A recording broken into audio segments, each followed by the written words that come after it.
السلام عليكم. النهارده ان شاء الله هنعمل طبق بسيط كده. هنعمل طبق كلاوي بطريقه حلوه قوي. تعالوا بقى نسمي الله ونشوف عملنا الطبق الجميل ده ازاي. اول حاجه هجيب الكلاوي واقطعها كده رفيع. خلاص قطعتها بالشكل ده. جبت معلقتين زيت في طاسه على النار، ولما يسخنوا هضيف بقى الكلاوي واديها تشويحه كده حلوه. الكلاوي اول ما بتاخد تشويحه بتنزل ميتها. طبعا النار عاليه مش بغطيها خالص. بقعد اقلب فيها بقى لحد ما الكلاوي تتشرب ميتها مره تاني وتستوي كده منها فيها. خلاص كده الكلاوي اتشربت ميتها.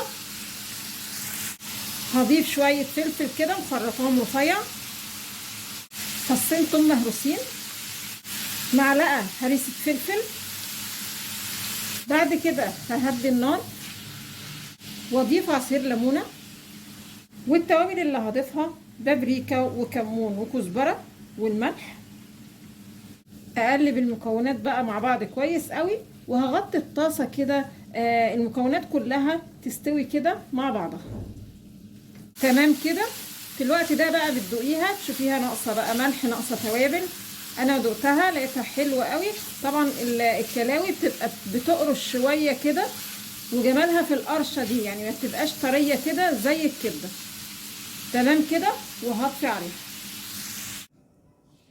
عايزه اقول لكم بقى ريحتها تحفه جدا. بصوا جميله قوي.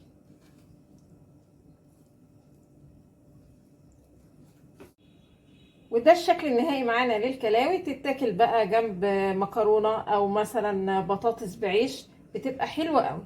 يا رب النهارده الوصفه البسيطه دي تكون عجبتكم، وانتظرونا ان شاء الله بفيديو جديد، وما تنسوش الاشتراك في القناه.